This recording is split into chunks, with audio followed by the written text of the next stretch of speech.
The Hashemite Kingdom of Jordan is a small country with limited natural resources, but for years it has played a critical role in the struggle for power in the Middle East. Jordan's significance results partly from its strategic location at the crossroads of what most Christians, Jews, and Muslims call the Holy Land. The country is bounded by Syria on the north, Iraq on the east, Saudi Arabia on the southeast and south, and Israel and the West Bank on the west.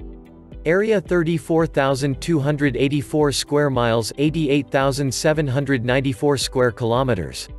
Population 2020 est. 10,679,000. Jordan is famous for its historical relics, including ancient Roman ruins, beautiful Crusader citadels such as the one at Al-Karak, the remarkable rose-red city of Petra, and an active seaport and fishing resort at Aqaba, Jordan's only port. Jordanians are known for their hospitality, an outgrowth of their Bedouin heritage, and this trait has given the nation a new and growing status as a business center of the Middle East. A tremendous building boom in Amman, the capital and largest city, has expanded the city's boundaries from the 7 small hills on which it was originally built to include large outlying suburbs. See Amman. Land and climate. In spring the rolling hills and valleys of Jordan are covered by grasses and wildflowers that provide food for grazing flocks. No fish live in the Dead Sea, which is known for its extreme saltiness. Many kinds of sea life, however, can be found in the waters of the Gulf of Aqaba. The climate of western Jordan, separated from the sea only by the narrow width of Israel, is determined by mild Mediterranean winds and occasional rain, and the eastern part of the country has a desert-type climate. In the south the influence of the dry Saharan winds is felt, and the land is largely desert.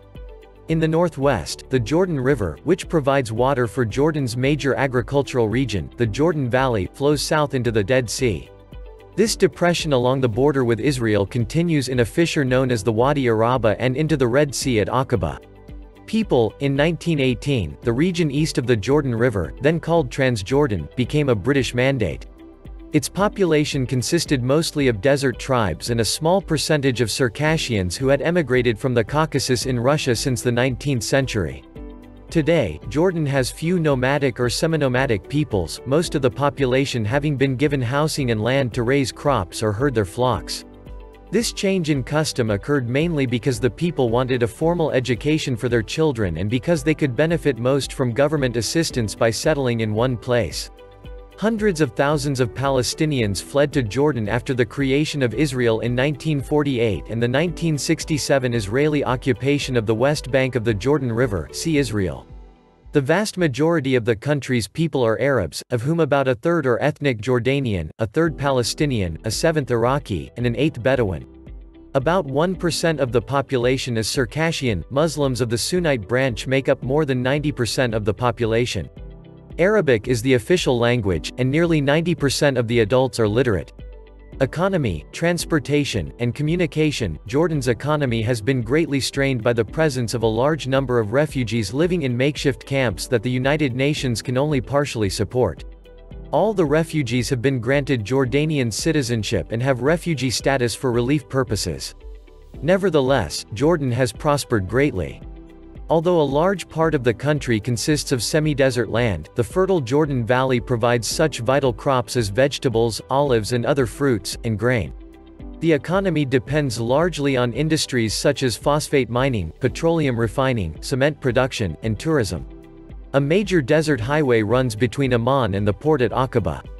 It serves as the main route through Jordan to the sea and is used to transport many goods for export. There is a railway, and many new highways are being built. Amman has a television station and a radio station, and another radio station broadcasts from near Jerusalem. Government and history. Jordan is a constitutional monarchy ruled by members of the Hashemite family. The legislature, called the National Assembly, consists of a Senate and a House of Representatives. The king appoints the members of the Senate, and the people choose the members of the House. Citizens who are more than 18 years old may vote if they are not members of the royal family. Before World War I, Transjordan formed part of an Ottoman Empire seriously weakened by internal discord. See Ottoman Empire.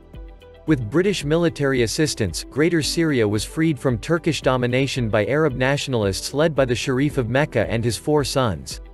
The Arabs hoped to establish an independent Arab state in all of Greater Syria, but the French and British had divided this region into their own spheres of influence in the Sykes-Picot Agreement of 1916. Nevertheless, one of the Sharif's sons, Faisal I, went to Damascus and declared himself head of an independent Arab state. The French moved in to depose him in 1921, and Faisal's brother, Abdullah, started north from Arabia to assist him. When Winston Churchill, then the British colonial minister, learned of these events, he guaranteed Abdullah an emirate in Transjordan if he would seek no additional territory. Abdullah agreed. He became king of an independent Jordan in 1946. King Abdullah was assassinated in 1951 while on a trip to Jerusalem. His son Talal ruled briefly until mental illness led to his removal from office. Talal's 17-year-old son, Hussein, became king in 1953. Jordan joined the United Nations in 1955. The special relationship between Great Britain and Jordan was officially terminated in 1957. See also Hussein. From the outset of King Hussein's reign, the country of Jordan was beset by internal discord and surrounded by potential enemies. To the west was the newly created land of Israel, against whom King Hussein's grandfather had fought a war in alliance with Arab states in 1948–49.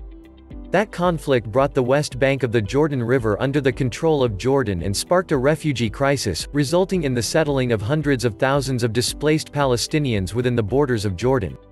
The large mass of Palestinian refugees would remain a repeated source of political instability through much of King Hussein's rule. See also Arab-Israeli Wars, Palestine, West Bank. In addition to the tension presented by Israel, the Jordanian government also faced a palpable threat from pan-Arab nationalists in the Middle East. Pan-Arabists, led by Egyptian President Gamal Abdel Nasser, accused the Jordanian leader of being too closely aligned with Britain and other Western powers. In 1957, Hussein, backed by loyal Bedouin troops, put down an attempted coup by pro-Egyptian military forces. Despite his repeated conflicts with Nasser, King Hussein in 1967 joined an Egyptian-led coalition in the Six-Day War against Israel. The war proved disastrous for Jordan, as Israeli forces occupied all of the territory that Jordan had conquered during the 1948–49 war with Israel, including East Jerusalem and the West Bank of the Jordan River. The 1967 war sparked yet another refugee crisis, as more than 250,000 Palestinians from the occupied territories sought refuge in Jordan.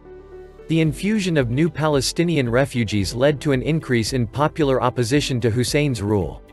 In 1970, Palestinian guerrillas attempted to assassinate King Hussein on several occasions, prompting the besieged king to launch a widespread crackdown on Palestinian militants. During the ensuing civil war, known as Black September, troops loyal to Hussein killed several thousand Palestinian guerrillas in their bid to re-establish order.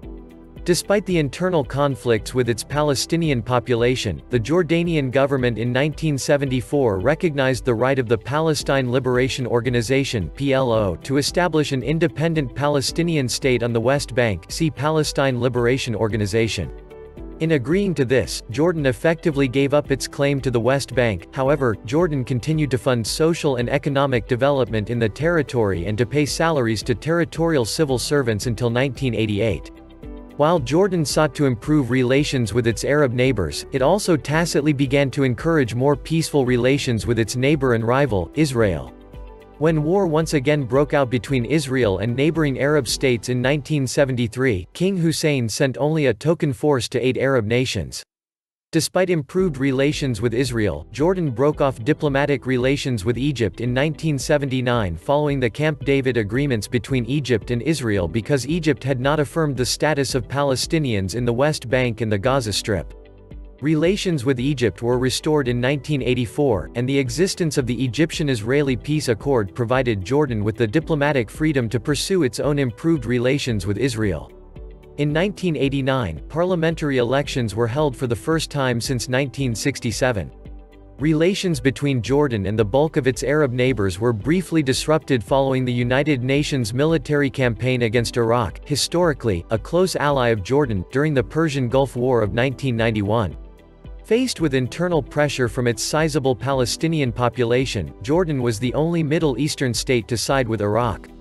The decision to support Iraq despite pressure from a number of Jordan's close Western partners led to both international condemnation and a strong boost of popular support at home.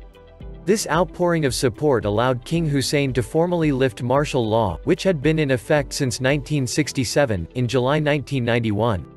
The defeat of Iraq left the Palestinian population in the Israeli-occupied territory with no strong allies in the region. This diplomatic isolation prompted Palestinian leader Yasser Arafat to enter into peace negotiations with the Israeli government, resulting in a 1993 peace accord signed in Oslo, Norway. Following the signing of the Palestinian-Israeli peace accord, King Hussein and Israeli leader Yitzhak Rabin concluded a peace between Israel and Jordan in 1994, making Jordan the second country after Egypt to recognize officially Israel's right to existence. In exchange for the peace agreement, Israel agreed to return a portion of the Jordanian territory seized in the 1967 conflict. Despite the signing of the peace treaty, tensions between Israel and Jordan increased during the ensuing years, particularly after the election of hardline Israeli Prime Minister Benjamin Netanyahu in mid-1996.